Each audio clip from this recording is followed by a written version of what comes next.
প্রত্যেক বছরই শবে বরাতের রোজাটা রাখা হয়। সারাদিন রোজা রাখার পর ইফতারির সময় একটা অন্যরকম মনে শান্তি লাগে। সব কাজের ফাঁকে নিজেকে নিজের একটু মনে রাখা লাগে, নিজের কোনটা পছন্দ, নিজের কোনটা খেতে ইচ্ছা করে। কি বাজার করলাম দেখানোর জন্য ভিডিও করতেছিলাম, মাঝখানে ঠুস করে একটা অঘটন ঘটে গেল। আসসালামু আলাইকুম সবাইকে, কি অবস্থা সবার, কেমন আছেন? আজকে আমরা রোজা রেখেছিলাম আর আমার আজকে গোসল করতে একটু লেট হয়ে গেছে। আমি দুপুর টাইমে গোসল করতে যাবো এমন সময় আমি ঘুমিয়ে পড়েছিলাম। মাত্র পিছন থেকে যে গেল ও হচ্ছে আমার হেল্পিং হ্যান্ড। এদিকে আমি লেবু কেটে নিচ্ছিলাম কারণ ইফতারির সময় শরবত খাবো এর জন্য। লেবু কাটলে আমার জান বাচ্চাটাকে দেওয়া লাগবে আর লেবু অনেক পছন্দের। লেবুতে যেহেতু ভিটামিন সি থাকে, বাচ্চাদের লেবু খাওয়া ভালো, কিন্তু অতিরিক্ত খেলে আবার গ্যাস্ট্রিকের প্রবলেম হতে পারে। ইনায়া গত বছর পেটে ছিল, তখন শুধুমাত্র শবে বরাতে রোজা রাখতে পারিনি। ইফতারিটা একদম সিম্পল ভাবেই করবো, তেমন কোনো আয়োজন করিনি আজকে, কারণ আমার শরীরটা তেমন একটা ভালো লাগতেছে না। তাছাড়া এমনিতে রোজার মাত্র আর কয়েকটা দিন বাকি আছে, সে সময় প্রত্যেকদিন ইফতারি বানানো হয়। যদিও সারাটা দিন রোজা রাখার পর এত তেলে ভাজা পড়া জিনিস খাওয়া ঠিক না, কিন্তু নোবেলের অনেক পছন্দের, তাই ভাবি যে থাক রোজার মাসটাই তো, মাত্র এই কয়টা দিনে তো নর্মালি তো বানানো হয় না, তাহলে খাক, সমস্যা নাই। তো এখানে বেগুনি আর হচ্ছে একটা চপ আছে, সাথে আছে মটরশুটি। এগুলো কিন্তু আমি বানাইনি, আমাদের পাশের বাসায় একটা আপু আছে, ইনার ফ্রেন্ডের আম্মু, তিনি দিয়েছেন। তো অলরেডি আজান দিয়ে দিয়েছে। তো সারাটা দিন রোজা রাখার পর যখন ইফতারি করা হয় তখন মনে কিন্তু একটা অন্যরকমের শান্তি লাগে। অল টাইম ইনায়কে আমি আমার সাথে সাথে রাখি, মেইনলি হচ্ছে যখন আমি রান্না করি কিংবা যখন আমি কিছু গোছাই, ওকে আস্তে আস্তে আমি এগুলো শিখাই। ইনশাল্লাহ ওর যখন 7 বছর হবে তখন থেকে আমি ওকে রোজা রাখার অভ্যাস করব।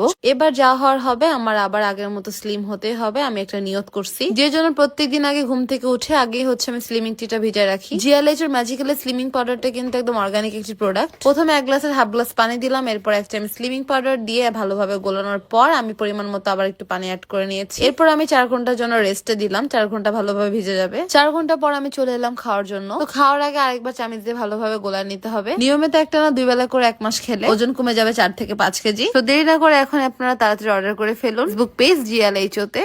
সকালে আমি রুটি খেতে পছন্দ করি, তাই আমার বাসায় 1-2 দিন পর পর রুটি বানানো লাগে। এক ছোটে বেশি করে বানায় রাখি 2 দিনেরটা। আমার যে হেল্পিং হ্যান্ড আছে অনেক সুন্দর রুটি বানাতে পারে, ও রুটি বানাচ্ছিল আর আপনাদের ইনায়া সোনা বসে বসে দেখছিল। সবাই ইনায়া পাখিটার জন্য দোয়া করবেন, জীবনের জন্য অনেক বড় হতে পারে, মানুষের মতো মানুষ হতে পারে, বড় হয়ে বিপদে মানুষের পাশে দাঁড়াতে পারে। আজকে কোনো স্কিন কেয়ার করবো না, অনেক টায়ার্ড লাগতেছিল, অনেক ঘুমও পাচ্ছে আমার। যে হালুয়ার ব্লগটা বানিয়েছিলাম সবে বরাতে, তো এখানে সবাই আমাকে কমেন্ট করতেছে যে আপু আপনি কিভাবে সবকিছু তো সহজভাবে ম্যানেজ করেন। প্রথমত আমার কাছে মনে হয় একটা মানুষের জীবন ব্যস্ত থাকাই ভালো। যত ব্যস্ত থাকবেন ততই নিজের প্রতি নিজের মায়া বাড়বে। লাইফে সে মানুষগুলো অশান্তির কারণ হয়ে দাঁড়াবে, যাদের জন্য আপনি অনেক ভেবেছেন আপনার নিজের কথা না চিন্তা করে, তারাই দেখবেন একটা টাইম অশান্তির মেইন রিজন হয়ে দাঁড়াবে আপনার জীবনে। তো এই টাইপের 2-1টা মানুষের জন্য যারা উপকার পাওয়ার পরে কৃতজ্ঞতা প্রকাশ করে, তাদের প্রতি আস্থা থাকে না। তো আজকে রাতে একটু হেলদি খাবার খেতে মন চাচ্ছিল, তাই হচ্ছে এটা বানিয়ে নিয়েছি আমি। এটা রেসিপিও যদি আপনাদের লাগে অবশ্যই কিন্তু আমাকে কমেন্ট করে জানাবেন, তাহলে আমি আপনাদের সাথে শেয়ার করবো। এদিকে আপনাদের ইনায়া সোনা রাতে ঘুমাতে যাওয়ার আগে তার মামার কোলে বসে বসে ব্রাশ করতেছিল। ইনার কিন্তু অনেকগুলো ব্রাশ, কিন্তু বড়দের ব্রাশ যেহেতু পছন্দ করে, তাই বড়দের ব্রাশ ওকে একটা কিনে দেওয়া হয়েছে। এরপর সকালবেলা ঘুম থেকে ওঠার পর চলে আসি আমি কিচেনে, কারণ হঠাৎ করে আমার আজকে নুডলস খেতে মন চাইছে। তাছাড়া আজকে আমি একটু বাজারেও যাব, খুবই সিম্পল ভাবে রান্না করবো নুডলসটা আজকে। আমার সকাল সকাল বাজারে যেতে বেশি ভালো লাগে, কারণ এই টাইমে মানুষও কম থাকে আর ফ্রেশ